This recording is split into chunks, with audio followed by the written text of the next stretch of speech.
And now there's the conversations too. Like we just had the Bitcoin ETF hype. We were up at 48, 49K. Everybody was telling this was going to be the most bullish event of our lifetimes. And then it ultimately did what markets least expected. And that was not only launch, but crash afterwards. And in hindsight, these events always go, oh, that was the most obvious buy the rumor, sell the news event.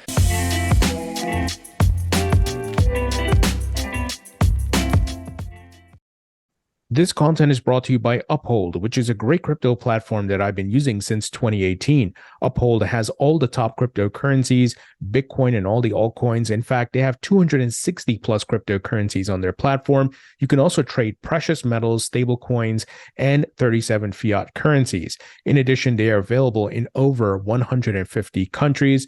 And this platform is fully reserved. They do audits, so you can trust that your funds are safe, no commingling, no lending out your funds. If you'd like to learn more about Uphold, please visit the link in the description. Welcome to the Thinking Crypto Water Cooler Series, Episode 8. Today, I have Joshua Jake as my co-host. He's one of the hosts at the Discover Crypto YouTube channel, which I'm sure many of you are familiar with. Joshua, great to have you on. Thanks for having me. It's a lucky number. I don't know if that means markets are going to bottom today, but I'm happy to be here. Thank you for having me. Speaking of bottoms, man, it's bloody out there. Yeah. Bitcoin and alts are bleeding right now. But, and you've been here multiple cycles, for many of us who've been here, this is like, okay, a normal thing. Bitcoin's pulling back, opportunity to dollar cost average in, and then Yeah. wait for it to rebound, right? Yeah. Yeah. It's, you hear that phrase, buy when there's blood in the streets, sell when be fearful when others are greedy, be greedy when others are fearful. It seems like the common phrases that everybody just teaches each other. And I feel like that just goes completely out the window every time markets pump or every time they're crashing. We get bled in the streets. We're down 30, 40, 50% on these altcoins. Everybody was just like drooling over 2 weeks ago. And it's like they're completely disregarding all the emotional senses that we're supposed to live by. Yeah, I mean, it's so important. And don't get me wrong, the first go around, when I experienced the bull market and the bear market, I was scared of shit. Like, we're human. Our emotions come into play, right? And fear and greed and all these things play out. But then having been here for multiple cycles, experience is a great teacher. Now I know, like, when there's pullbacks like these, dollar cost average, opportunity to buy. And then when it's pumping and everybody's bullish, opportunity to sell. And that could be from the short-term micro bull runs or the macro, right? Selling the euphoria phase, the blow off top. And I think people need to educate themselves around that. Check your emotions at the door and put together a strategy. Yeah, my favorite chapter I've ever read in any book, and I always recommend it, is chapter 8 out of The Intelligent Investor by Benjamin Graham. It's the psychology of the markets overall. But you make a good point. I think the first time I really panicked, and I think my butt definitely clenched a little bit. I had to punch my brother-in-law was when COVID crashed. I had been putting money in like for weeks and months and months and months after the 18 crash. And like I remember just putting all this money in. And of course, on the day of COVID or like within those weeks, it dropped by like 70%. And I remember sitting there being like, am I going to sell here? Thankfully, I ended up just keep buying and dollar cost averaging. That ended up being like 7 cent XRP, amazing, like 2 cent matter, whatever the prices were. But it's like, that internal feeling, that emotional stress, it's completely normal, it's completely healthy. And man, you're still gonna feel it when a bank collapses or FTX Oh, decides to walk away with $8 billion in SD. There's no cure for that. You're gonna feel the stress.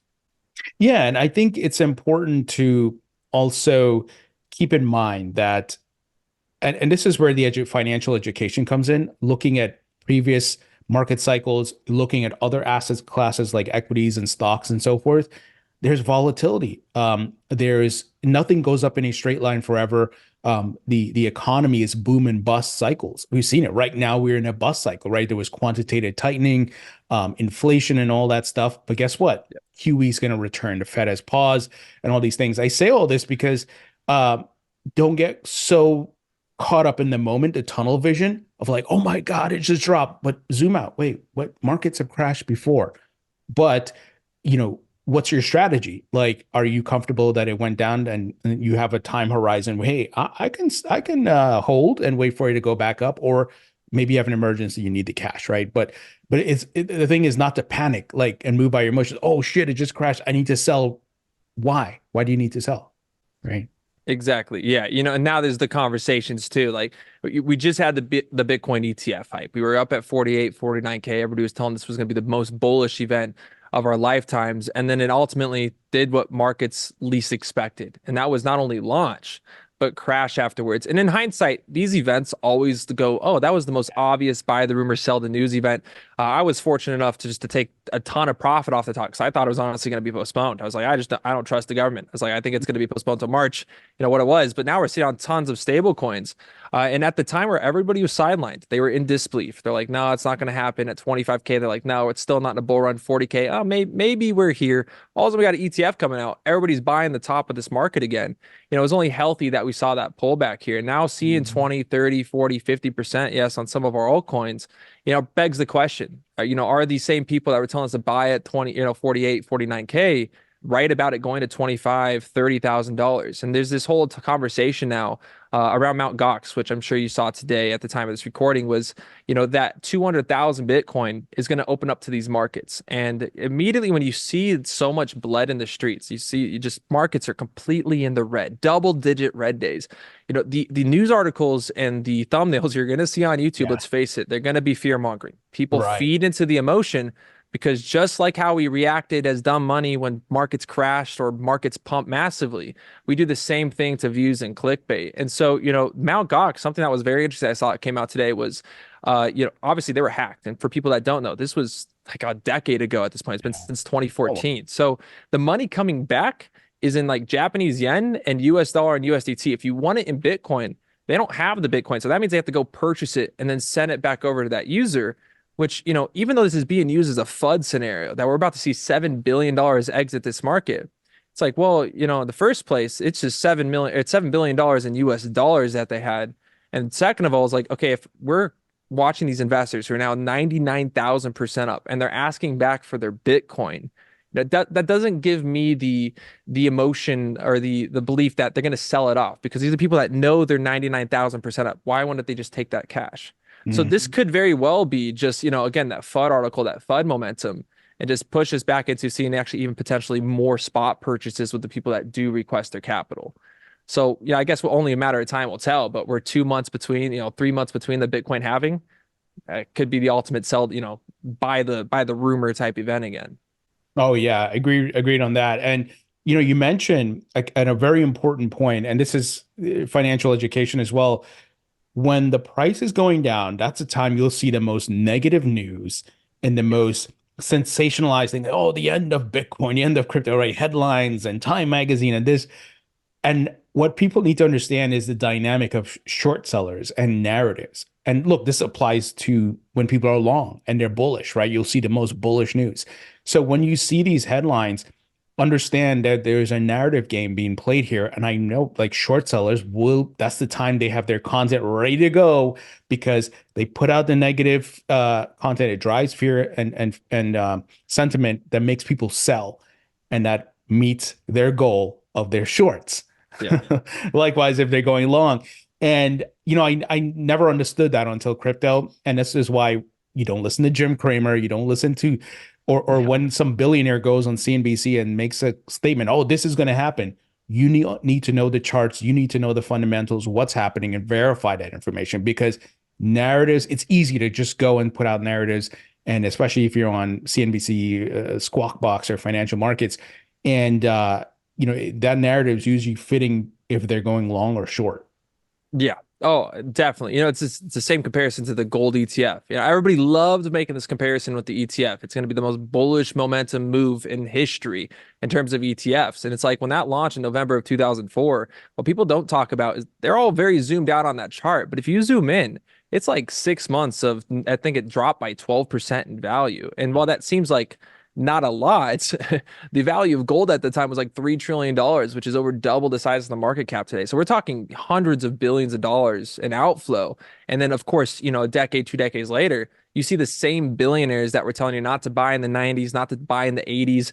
They are actually caught manipulating those markets. And so I think it's very naive to believe that these big banks and these financial cartels and these giants are just not doing the same thing in current market conditions today, especially when it's such an unregulated industry. It's almost just as expected at this point.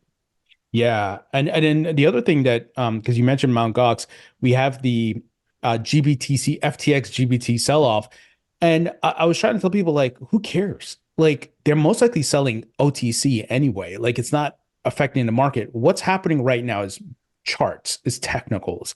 Like it was the buy the rumor, sell the news events for sure. I've been saying that to people for months, and it can go up. Bitcoin and any other asset can go up in a straight line. There has to be pullbacks. Even all of 2023 on the way up, there was sharp pullbacks, and people, oh, we're done. We're going to 10K. And we're like, no, it's just as long as it maintains Yeah. those support Yeah. levels and those technicals, it's fine. But it can't go up in a straight line. You got to expect the volatility and use the volatility to your advantage. You could swing trade. Obviously, it presents opportunities to dollar cost average in.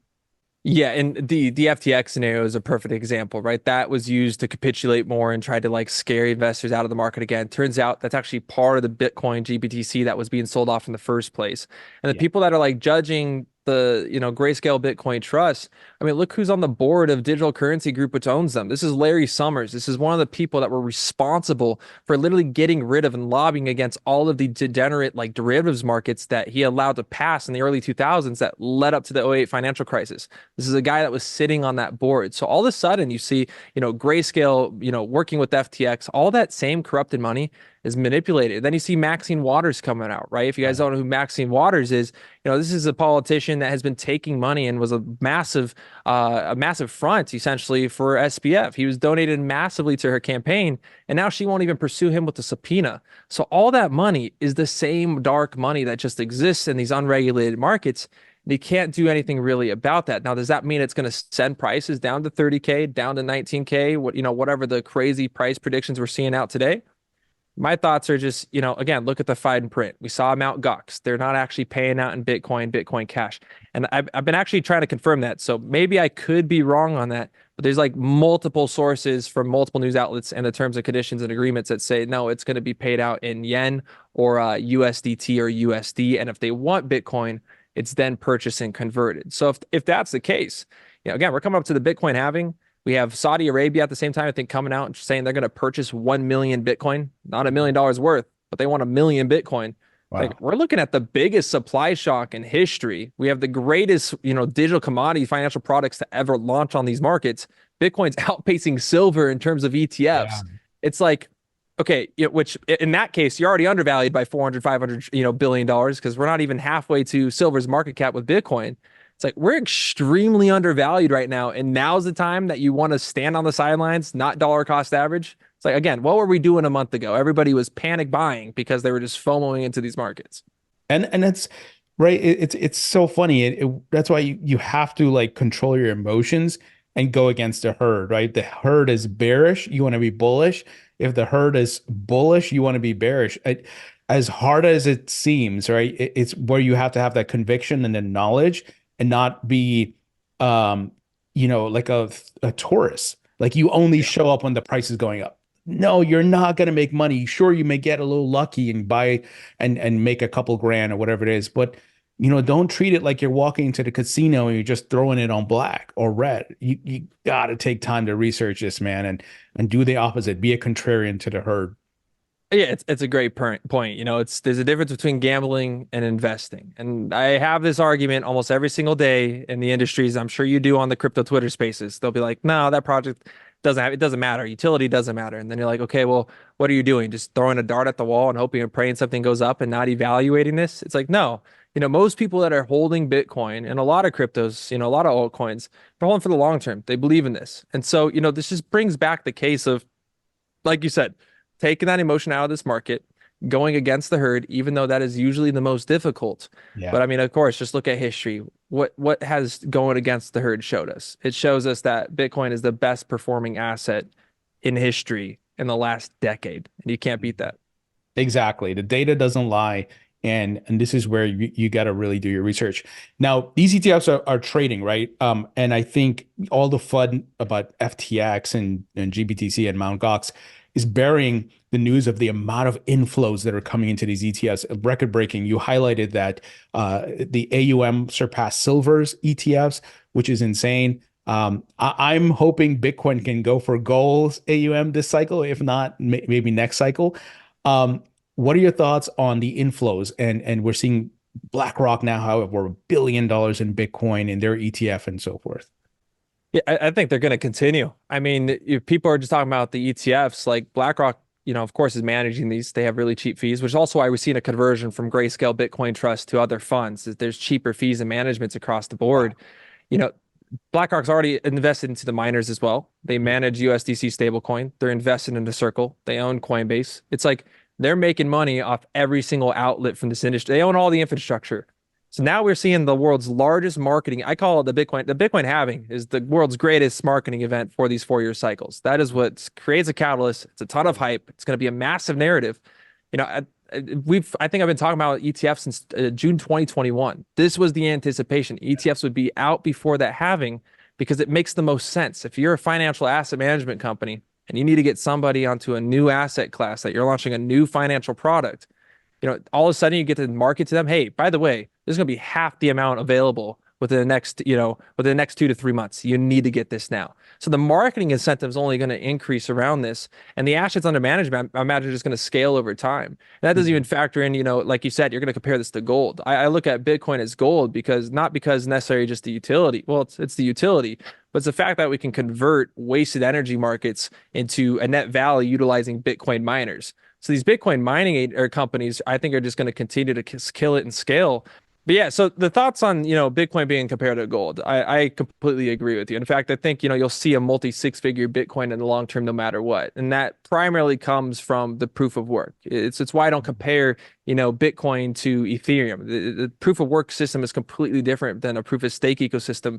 And it comes from the marginal cost of production. The Bitcoin rewards are going to get cut in half, which obviously we see always create a supply shock. As demand's still increasing, there's less supply. Now this means they have to buy more miners, which means there's going to be less semiconductors available. And it causes a whole supply shock that increases the catalyst for this momentum in this upward moving market. It's like, where are we at 4, 8, 12, 16 years from now? Especially when your Exxon, your ConocoPhillips, your world's largest oil providers are now taking their excess energy costs. And they're already doing this through projects and companies like Crusoe Energy. You're converting that into a net value through Bitcoin. It's like, this is a digital commodity that is available globally on a decentralized scale. It doesn't matter where you are in the world. You can mine it with an internet and convert a waste energy net value. This is increasing GDP. So I'm increasingly bullish and just overwhelmingly bullish on the long-term outlook for Bitcoin as a whole. I think the AUM is just getting started.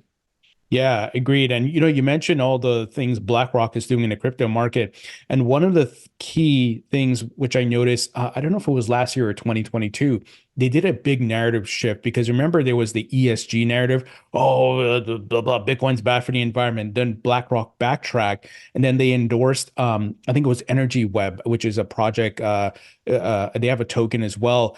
And I was like, wow, what a 180! And I can't wait to see many more energy companies mine Bitcoin, use the excess blow off and all the wasted energy and things like that to mine Bitcoin and monetize that energy. It's going to be incredible, and I think we're on the path to that.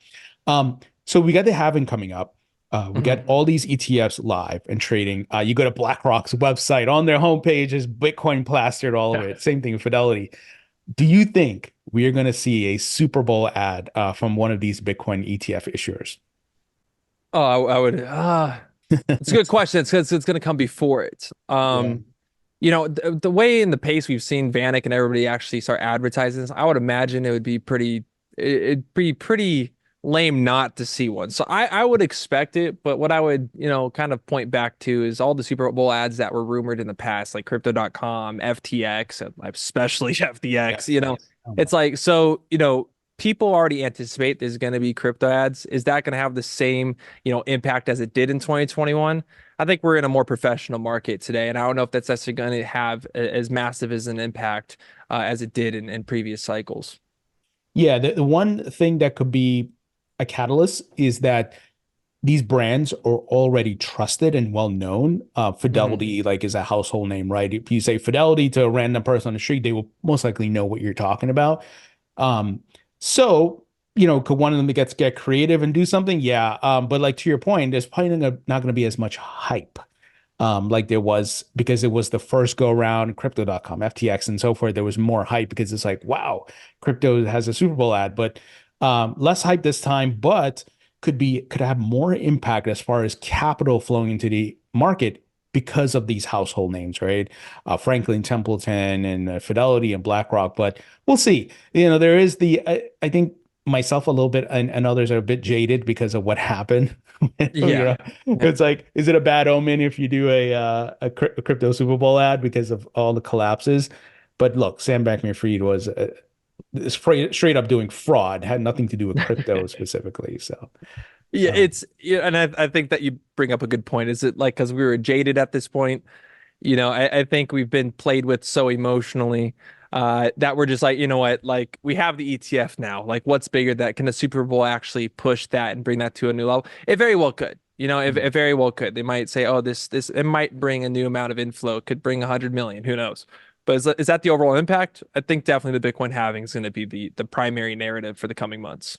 oh yeah. And I think it's maybe more of the slow and steady marketing over time, getting like RIAs and wealth managers educated and so forth versus the Super Bowl, which is just like throwing it at everybody, right? But we'll see. We'll see what Yeah, happens.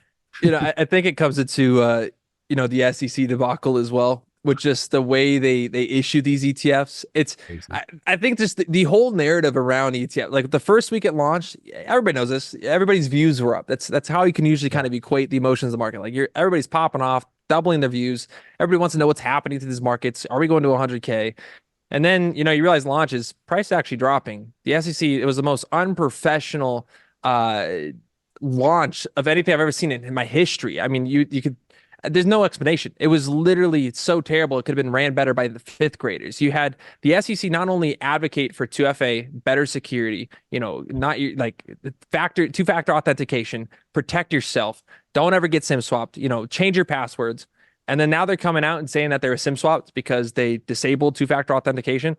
There's so many weird events that took place leading up to that. The SEC, the people that are supposed to protect the investors, are straight up market manipulating everything because they're getting hacked. They're announcing things before they should. They're having, I think, I forgot what, if it was Fidelity or what prod or BlackRock, I uh, think. what was the one that like listed everything on the SIBO and then took everything down literally within 12 hours after the announcement came out? It's like, so there was so much emotional play in these markets. We're watching hundreds of millions, if not billions of dollars of liquidations occur from retailers that the SEC is never going to be held accountable on. So there's also Right. that like negative energy around just like, okay, look, it's here. We're tired of the manipulation. We're exhausted from it. We want new administration. We want new executive. We want the executive branch to appoint people that actually want to represent us. Some people that have just no trust whatsoever. I think we're at that threshold as well. And I think we're going to see that kind of continue over time as we pivot closer to elections, to be honest. You know what I did when the SEC that the whole thing happened? I kept like trolling them. Like I tweeted at them like, "Hey, I bought Bitcoin because you guys said it was approved, but then it dumped after. How do I get my money back from the SEC?" Nah. Yeah. We need a class action. There will be a class Yeah, action. there has to be. But then you just see what happened with Sam Bankman-Fried. You won't even get subpoenaed. So it's like, okay, even if there is a class action, it's going to take years to go through. And it's like, is it worth the hassle at this point? I don't know. I guess we'll have to see. I guess we'll have to Yeah, see. I don't know if you saw the report. Eleanor Terrett of Fox Business this morning gave an update that the SEC they removed 2FA on that account and they never put it back. It's like, what are you guys doing? And to your point, it's just like a complete clown show that took place, and Gary Gensler is the biggest clown. And they constantly preach, "Oh, protect your identity and doing this and blah blah." It's like you guys can't even do it yourselves. What the hell are you doing?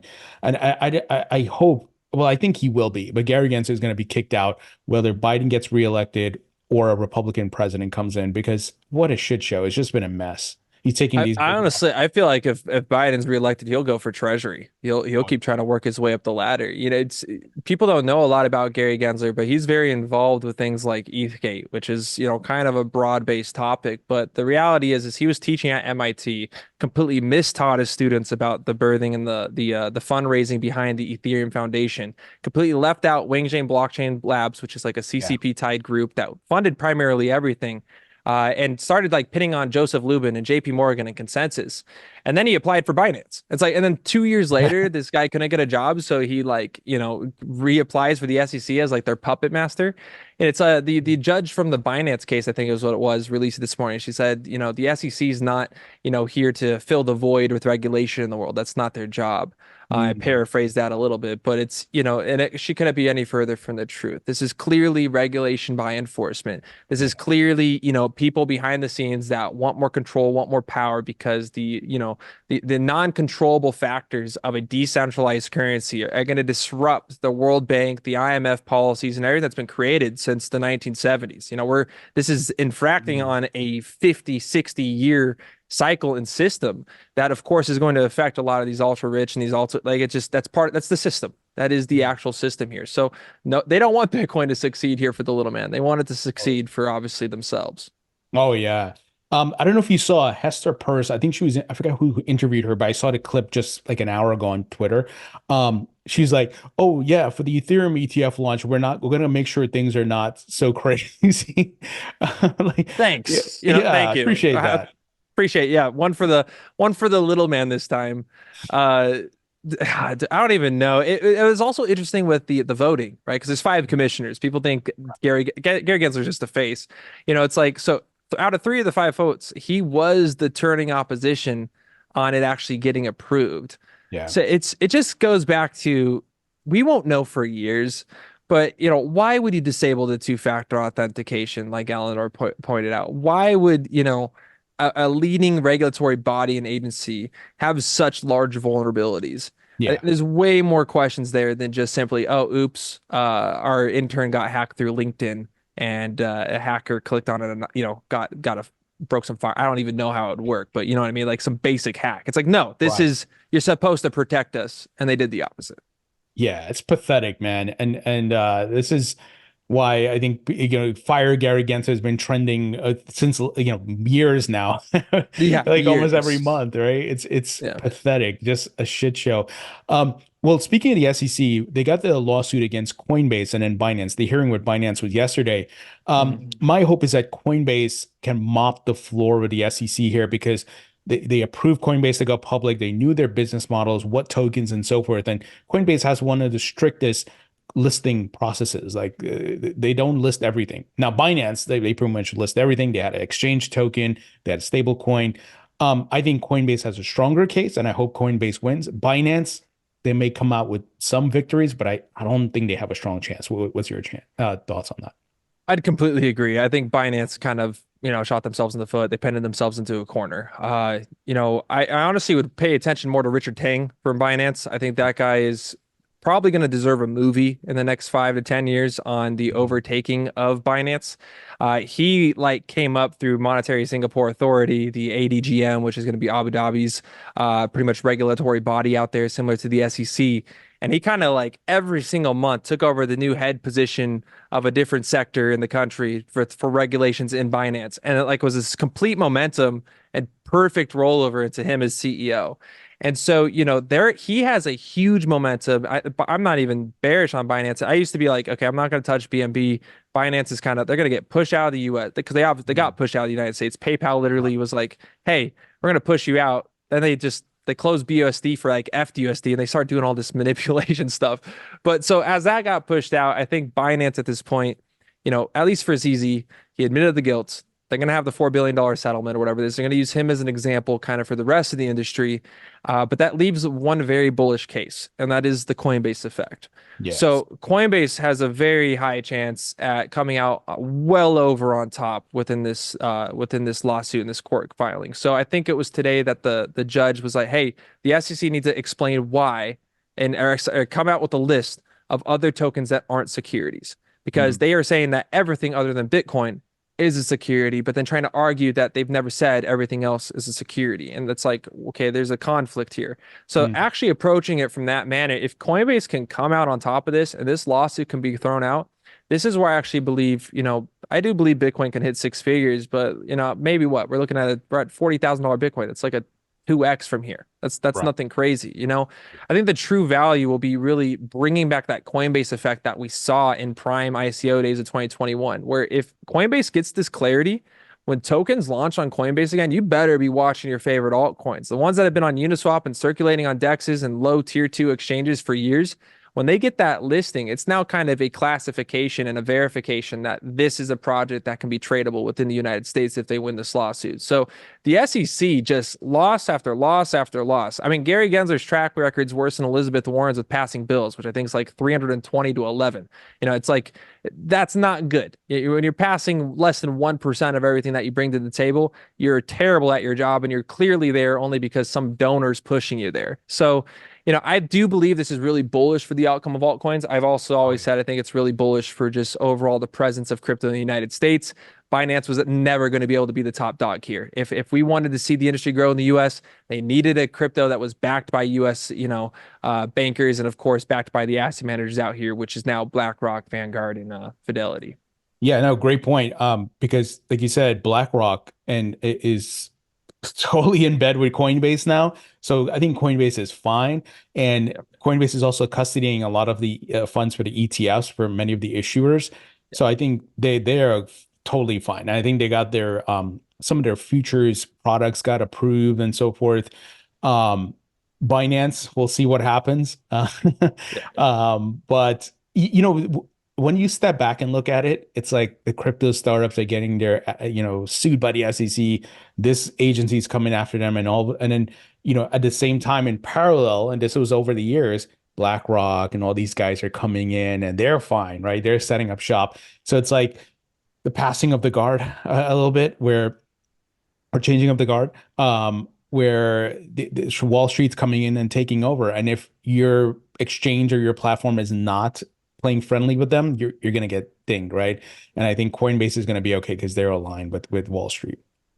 Yeah, it's everybody was excited for the ETF, but that is literally handing the torch of decentralization over to the asset managers. So, it was coming. It was only a matter of time, not a matter of, if, it was when. And now we're here. Institutions are here to play, they're here to stay, and that's bullish for crypto. You just got to understand that outcome in the long term. Final item here. I know it's very specific, but I think it's part of a larger problem, which I think crypto blockchain will have to solve. And that is the rise of AI deepfakes, right? And we saw that Polygon, and I'm a fan of Polygon, I hold a Matic token. They partnered with Fox News Corporation to help create a platform so that when content is put out, it's tied to the blockchain. You can verify it. What are your thoughts? And look, we got the presidential cycle coming up, so it's going to be wild with these AI deepfakes. Yeah, I'm still interested. I got to do way more research just into the overall topic, but it's going to come down to the argument now. I like to say this phrase that makes a lot of people mad in crypto, which is decentralization's a masquerade. It's just a ball of marketing utilized by VCs to market a new system that's actually not what it seems to be. Crypto's Wall Street 2.0. So the question of utilizing, a blockchain to integrate, truth and like trustless data, trust information to verify if a media article is real or not, it's going to beg into the question of are they going to be using is Fox News uploading these videos, or are they also progressing towards an era where they're going to be using Chat GPT to, Mm, just unlimited list news articles in real time for them, right? They're going to scale with AI as well. So, in yeah. one hand, like, great, this could help with verification, but in the other hand, too, it's like even though this is helping with verification, what's it verifying? What language models and large, LLMs is it utilizing to say this is true or this is not true? Because the underlying language models then are also going to be biased in their own ways. So it's Mm. still like this never-ending battle of, you know, can you trust mainstream media? And even if I have a verified, confirmed, system, I'd still double checking those fact sources. I'm still going to be double checking if it's real or not. And I think everybody should be doing that collectively anyways. Doesn't matter if it's on YouTube, TikTok, Twitter, or mainstream media as a whole. You should verify those sources. Yeah, absolutely. Um, It's going to be interesting to see the merging of AI and crypto and blockchain in different ways and different use cases. I think personally, I don't know if you agree with this, but I think one of the narratives in the upcoming bull market cycle for altcoins will be AI themed altcoins. So like render fetch.ai. So I've added some of those to my portfolio. They've done well so far. Do you think that's going to be a narrative? 100%. That's one of my big bets too. I really like also like decentralized science, which integrates AI. And the reason for that Mm, is that entire sector, it's kind of getting the deep in, the whole deep in get narrative is as we rely more and more on AI and super like all these computers, we need more semiconductors, and that in itself can cause a supply shock that will roll over into the price action of a lot of the decentralized, rendering, all the cloud computing, storage, etc. And mm, so I think it's all something we should pay attention to. I think what would be the only bearish scenario out of this, which isn't in price action, I think is an overall market sentiment and just the divide between, just especially in America as we approach election. Actually, not even just America, by the way. This is the largest year in history. I think it's 3.2 billion people are voting worldwide. It's like 50% of the globe has elections this year. And so, AI and deepfakes, I think, are going to really drive the narrative of separating a lot of cultures and a lot of policies just because there's so much misinformation or disinformation that's being released out there. People are really going to have a hard time believing what's real and what's not real. And that can make people hate or not hate a lot more moving as we approach those cycles. So, in terms of the AI and everything, I'm 100% bullish. And it's actually because of those terrible scenarios that we need these verifications, that we need more power, that we need that decentralization. And so, I think AI is going to be a huge sector moving into 2024, 2025. yeah, definitely agree with you there. Josh, great chatting with you. Appreciate you coming on for this episode. Where can folks find you and follow you and things along those lines? Of course, yeah, I got started on TikTok, so that's my main platform. It's Joshua Jake on all social media, Twitter, TikTok. Actually, not YouTube. On YouTube, we're going to be Discover Crypto. So I am a new host here with co-hosting with DZ in the morning, Monday through Friday. That's going to be on our morning shows, and of course, we're dropping tons of awesome educational content there as well. And hopefully, we're going to be seeing Thinking Crypto come on there soon as well soon. But other than that, that's really everywhere you can find me. Besides Instagram and just social media, it's Joshua Jake. Awesome. I'll put the links in the description so folks can check you out. But thank you for joining me, man. Yeah, pleasure.